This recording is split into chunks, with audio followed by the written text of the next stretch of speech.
isa-isang ibinida ang mga nagawa ng kanyang administrasyon sa kanyang farewell address. Ang report mula kay Sherry Ann Torres. Look around you in our cities as you drive by the office towers that have changed the skyline. Look around you in our provinces as you drive along the roads, bridges, and rural ports. 85% of our people now have access to PhilHealth insurance. Over 100,000 new classrooms have been built and 9 million jobs have been created. Hanggang sa mga huling araw niya sa kapangyarihan, pinanindigan ni Pangulong Arroyo na malaki ang inambag ng kanya administrasyon sa pagpapayabong ng ating ekonomiya at pagpapaganda ng serbisyo sa bayan. These accomplishments are merely part of the continuum of history. The gains I made were built on the efforts of previous leaders. Each successive government must build on the successes and progress of the previous one. Advance the programs that work, leave behind those that don't. Muli rin niyang binati ang mga bagong lider ng bansa, sabay paghihimok sa publiko na magkaisa sa likod nila. I once again congratulate President-elect Aquino and Vice President-elect Binay. I call on everyone to unite behind our new leaders. I am optimistic and I am hopeful about our future. Pero hindi pa tapos ang karera sa politika ni Arroyo. Sa kanyang pagbaba mula sa pinakamakapangyarihang pwesto sa bansa, ay siya naman pag-upo niya bilang kongresista ng Pampanga. This time next week, I will be moving into a new phase of life, leading a quieter public role. Sinalubong ng palakpakan ng mga miyembro sa gabinete at tauhan sa Office of the President ang farewell address ni Pangulong Arroyo na tumagal lamang ng 5 minuto. Naroon din sa Presidential Broadcast Room kung saan niya binasa ang kanyang mensahe ang anak na si Dato at ang asawa nitong si Kakay. Panay ang ngiti ng Pangulo at pagbigay ng autograph sa mga naroon, gayunman hindi na siya nagpa-interview.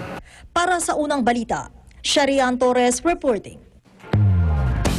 Farewell address ni outgoing President Gloria Macapagal Arroyo hindi napanood ni incoming President Noynoy Aquino.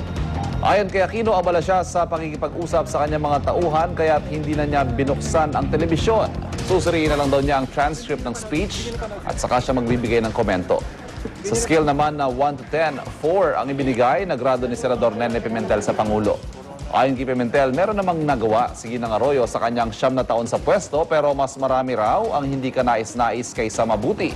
Tulad na lang ng mga nangyaring extrajudicial killings sa termino ng Pangulo. Vice President-elect Jejomar Binay tinanggihan ang mga alok na posisyon ni President-elect Noynoy Aquino. Nag-ausap ang dalawa sa bahay ni Aquino sa Times Street. Narito ang report ni Lay Alvis. Hapon sa inyo lahat, ha? Oo. Makikipag-usap po na ako. Tinatawag mo ba kayo? Basta't mag-uusap kami ngayon. Ito ang unang pag-uusap ni na President-elect Noynoy Aquino at Vice President-elect Jejomar Binay matapos ang proklamasyon at sa gitna ng mga intriga sa samahan ng dalawang magkaibigan. Pagkatapos ng halos 2 oras, lumabas si Binay pero tikom ang bibig kung ano ba ang pinag-usapan nila ni Aquino at sa mga tanong kung inalok ba siya ng pwesto sa gabinete. May lumalabas na news about yung cabinet position. Is that correct? Sana ko? Hindi ka raw tatanggap ng cabinet position. Usapan na lang natin. Will you decline? Wala, tingnan na lang muna natin yung dadating na araw. So, wala pa po so far ngayon. How did it go, sir, yung meeting po? May magkaibigan naman kami niyan. Hayaan naman kami ng buhay yan. Okay. So, sabi ko nga, it was more cordial and social. Wala masyadong formal. Sa kanyang sagot sa text message ng GMA News, kinumpirma ni Aquino na may mga inalok siyang posisyon kay Binay pero hindi niya sinabi kung ano-ano ang mga ito. Pero wala raw tinanggap dito si Binay. Sa statement mula sa kampo ni Binay, sinabi nilang ayaw ng Vice President-elect na makabigat pa kay Aquino, kaya nagpasya siyang hindi natatanggap ng anumang cabinet position.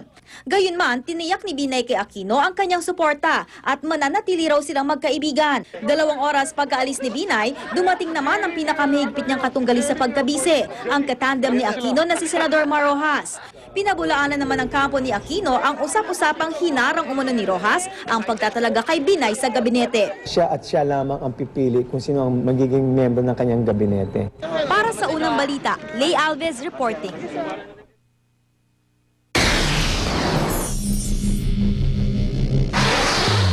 Ontario-Quebec border sa Canada niyanig ng magnitude 5.0 na lindol. Tumagal ito ng 30 segundo. Ayon sa US Geological Survey, naramdaman ang pagyanig mula sa Ottawa hanggang sa ilang bahagi ng Ohio sa Amerika. Wala namang naiulat na mga nasaktan o infrastrukturang nasira sa lindol. Mga biktima ng baha sa southern China siksikan sa mga evacuation center. Patuloy po ang pamamahagi ng pamahalaan, mga tubig at pagkain sa mga biktima. Naka-standby rin ang mga volunteer rescue team para iligtas ang iba pang apektado ng baha. Samantala, nagdulot ang matinding pag-uulan ng pagkabutas ng isang dike sa Jiangxi Province at landslide sa Fujian Province. Simula Lunes, mahigit 88,000 residente na ang inilikas mula sa kani-kanilang bahay dahil sa baha. China niregaluhan ang Cambodia ng 257 military trucks. Ang Amerika sana ang magbibigay ng military trucks sa Cambodia. Pero hindi na ito natuloy matapos nilang suspindihin ang military aid program doon nitong Abril. Ang dahilan, hindi sang-ayon ng Amerika sa ginawang pagpapadeport ng Cambodia sa 20 ethnic refugees pabalik sa China. Tumakas umano ang mga refugee mula sa ethnic violence sa West China nitong nakaraang taon. Ikot sa mundo.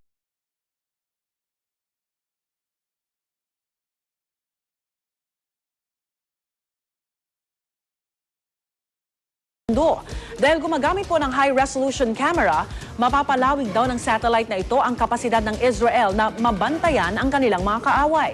Kabilang sa mga binabantayan ng Israel ang Iran at Syria dahil sa kanilang nuclear program at facilities.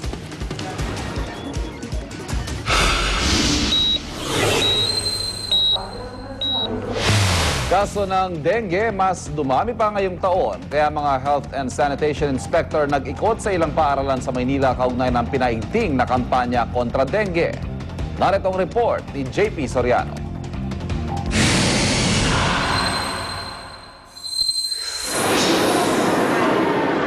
Kontra dengue ang punteriya ngayon ng mga health and sanitation inspector mula sa Maynila na mag-ikot sila sa ilang paaralan.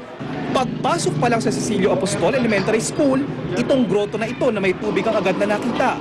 Sinuri nila ang tubig. Meron. Meron? Meron? Oo, meron. May kiti-kiti? May kiti-kiti? Oo. Ano, positive to? Muling inulit ng mga health official na sa mga naiipong tubig gustong-gustong tumira ng mga lamok na may dalang dengue virus.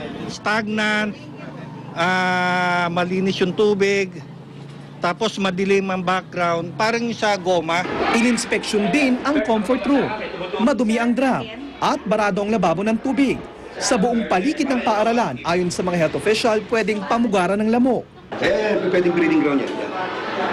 Yeah. Sa likod? Yeah.